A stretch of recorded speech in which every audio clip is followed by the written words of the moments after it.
स्वागत है आपका traders club of India channel में। होप आप सब लोग ठीक है। तो स्टार्ट करते हैं बैंक निफ्टी का मार्केट एनालिसिस कल के लिए। कल है 7 जून। बैंक निफ्टी की बात करें तो 237 पॉइंट्स की हमें तेजी दिखाई, परसेंटेज में 0.5% की तेजी दिखाई है। हालांकि मार्केट कंप्लीट साइडवेज थी, साइडवेज बेरिश थी, लेकिन हमारा अभी भी अप ट्रेंड और इंट्राडे ट्रेंड वापस अप ट्रेंड में है, तो कोई घबराने की बात नहीं है। चलते थोड़ा प्राइस एक्शन डिस्कस करते हैं। अगर किसी को प्राइस एक्शन ब्रेस ट्रेड करना है तो ये हमारे पास एक नेगेटिव ये फ्लैग है, पीनट फ्लैग है, पीनट, ठीक है। तो ये इसके अंदर है। अगर इसको बुलिश होना है तो इसको ये अपने 49,400 पर रिटेस्ट होके जाती है, तो ऊपर के टारगेट 49,700 मिलेगा। अगर ये ब्रेक करता है तो 50,000 का भी टारगेट देखने मिल सकता है। नीचे की साइड में ये सस्टेन, ये काफी टाइम, ये सपोर्ट काफी टाइम टेस्ट हो गई है, तो ये वीकनेस का भी है। तो ये ऐसा एक कर्व भी बन रहा है, ठीक है। तो अगर ये ब्रेक करती है 49,000 तो हमें गिरावट देखने मिलेगी 48,700 तक। अगर ये भी ब्रेक करता है तो 48,400 तक हमें देखने मिल सकता है। हमारे 5 मिनट टाइम फ्रेम पे आ गए। सेटअप डिस्कस करने से पहले आपसे रिक्वेस्ट करता हूँ, अगर आप चैनल पे नए हो तो प्लीज चैनल को सब्सक्राइब करना और बेल आइकन को हिट करना, जिससे मेरी सारी वीडियोस की नोटिफिकेशन आपको समय पे मिलते रहे। सो ये कल का हमारा नॉन ट्रेडिंग जोन है और न्यूट्रल पॉइंट है, ठीक है। और ये neutral point ascending narrow range है। जब भी नैरो रेंज होता है हमारा न्यूट्रल पॉइंट, तो उस दिन हमें एक ट्रेंडिंग डे देखने मिलता है ऐसे। आप लेकिन बैक टेस्ट जरूर करना है इसको, ठीक है। और ये पूरे नॉन ट्रेडिंग जोन की जो वैल्यू होगी वो 49,201 से लेके 49,374 करते हैं रेजिस्टेंस लेवल। ये रेजिस्टेंस 1, इसके अंदर इंक्लूडेड है प्रीवियस डे हाई। ये नॉन ट्रेडिंग जोन एरिया है और ये नॉन ट्रेडिंग जोन एरिया की वैल्यू होगी 49,600 से लेके 49,704। रेजिस्टेंस 2 नॉन ट्रेडिंग जोन, ये नॉन ट्रेडिंग जोन की जो वैल्यू होगी 49,974 से लेके 50,078। रेजिस्टेंस 3 नॉन ट्रेडिंग जोन, ये नॉन ट्रेडिंग जोन की जो वैल्यू होगी वो है 50,347 से लेके 50,460। रेजिस्टेंस 4 नॉन ट्रेडिंग जोन, ये नॉन ट्रेडिंग जोन की जो वैल्यू होगी वो है 50,712 से लेके 50,822। रेजिस्टेंस 5 नॉन ट्रेडिंग जोन, ये नॉन ट्रेडिंग जोन की जो वैल्यू होगी वो है 5185 से लेके 51,189। अभी सपोर्ट लेवल डिस्कस करते हैं। ये सपोर्ट 1, इसके अंदर इंक्लूडेड है प्रीवियस डे लो। ये नॉन ट्रेडिंग जोन एरिया है। ये नॉन ट्रेडिंग जोन एरिया की जो वैल्यू है 48,897 से लेके 49,000। सपोर्ट 2 नॉन ट्रेडिंग जोन, ये नॉन ट्रेडिंग जोन की वैल्यू होगी 48,524 से लेके 48,645। सपोर्ट 3 नॉन ट्रेडिंग जोन, ये नॉन ट्रेडिंग जोन की वैल्यू होगी 48,185 से लेके 48,289।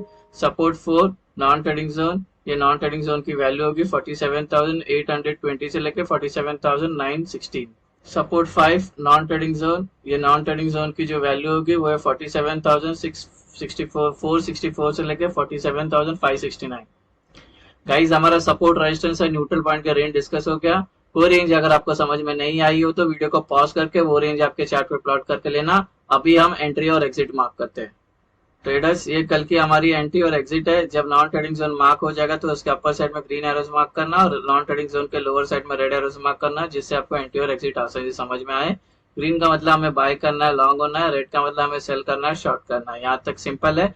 अब ट्रेड में एंटर होने के सबसे पहले 2 रूल है। वो 2 रूल जब तक हमारे मेट नहीं होते तब तक हम ट्रेड में एंटर नहीं करेंगे।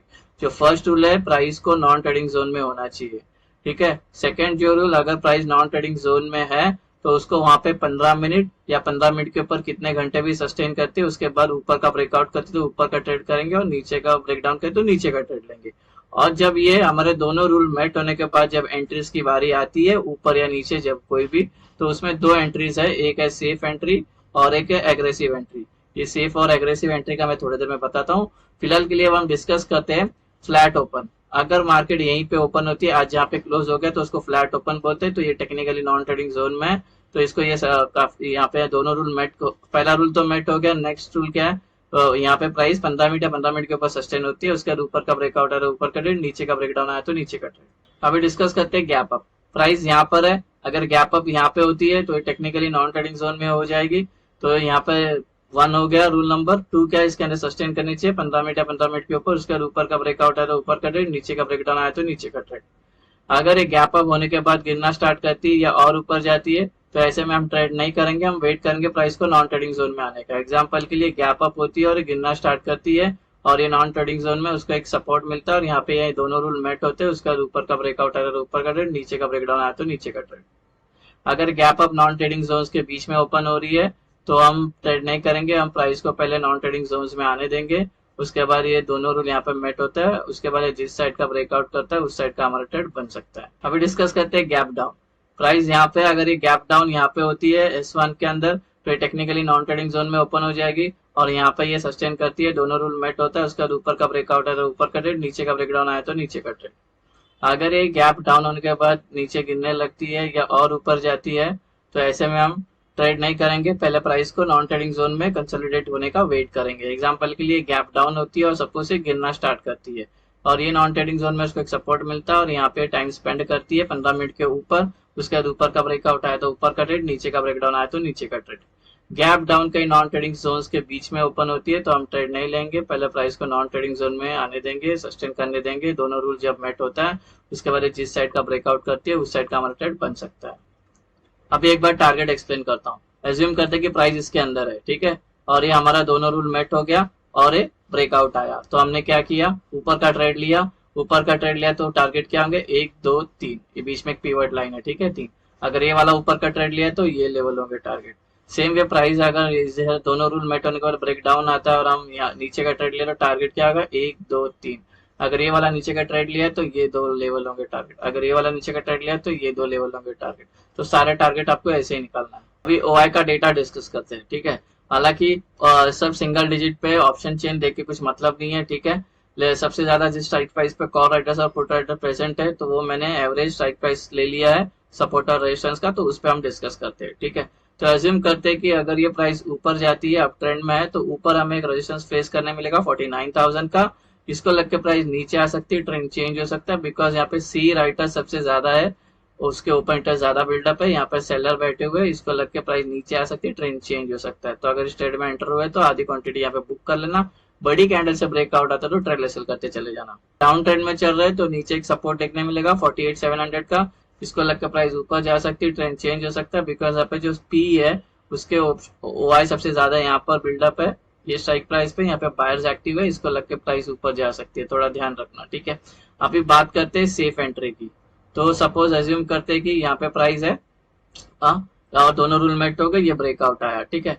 तो ये ब्रेकआउट वाली कैंडल को छोड़ के नेक्स्ट जो कैंडल बननी चाहिए, 3 ग्रीन कैंडल कंटिन्यू बननी चाहिए, साइज कोई भी चलेगा। उसके बाद जब एंट्री करेंगे तो ये हमारी सेफ बुलिश एंट्री हो जाएगी। अगर सपोज ये ब्रेक डाउन नीचे आता है तो सेम दोनों रूल मेट होने के बाद ब्रेक डाउन करती है, तो ब्रेक डाउन वाली कैंडल छोड़ के नेक्स्ट जो कैंडल बननी चाहिए, 3 रेड कैंडल बननी चाहिए, साइज कोई भी चलेगा। उसके बाद जब एंट्री करते हैं तो सेफ बेरिश एंट्री होगी। अभी एग्रेसिव एंट्री के बारे में डिस्कस करते हैं, ठीक है। एज्यूम करते हैं कि प्राइस यहाँ पर है, सस्टेन की, दोनों रूल भी मेट हो गया, ब्रेकआउट आया, तो ब्रेकआउट वाली कैंडल छोड़ के नेक्स्ट जो कैंडल बननी चाहिए ग्रीन, साइज कोई भी चलेगा, लेकिन ये वाले नॉन ट्रेडिंग जोन को टच नहीं होना चाहिए, उसका विक भी टच नहीं होना चाहिए, कुछ भी टच नहीं होना चाहिए। उसके बाद जब एंट्री करेगा तो ये एग्रेसिव बुलिश एंट्री हो जाएगी। सेम वे दोनों रूल मेट होने के बाद ब्रेक डाउन आता है तो ये वाली कैंडल छोड़ना, ब्रेक डाउन वाली कैंडल, नेक्स्ट जो कैंडल बननी चाहिए रेड बननी चाहिए, इसको टच नहीं होना चाहिए, उसका विक भी टच नहीं होना चाहिए। उसके बाद जब एंट्री करते तो ये बेरिश एग्रेसिव एंट्री होती है। अब हमारा बच्चा है लास्ट में पुट कॉल रेशियो, ठीक है। पुट कॉल रेशियो अभी चल रहा है 0.6। 0.6 क्या इंडिकेट करता है, बेरिशनेस, ठीक है। तो ये डेटा हमारा बेरिश है, ठीक है। तो हम अकॉर्डिंग टू लेवल प्ले करना है, लेकिन अगर ये गिरने लगी तो अच्छा खासा गिरेगी, ठीक है, जो 48,500 तक भी लेके जा सकती है। सो गाइस, तो ये बन गया हमारा कल का इंटरडे सेटअप बैंक निफ्टी का। होप आपको ये सेटअप पसंद आया तो वीडियो को लाइक शेयर सब्सक्राइब करना। Thank you very much.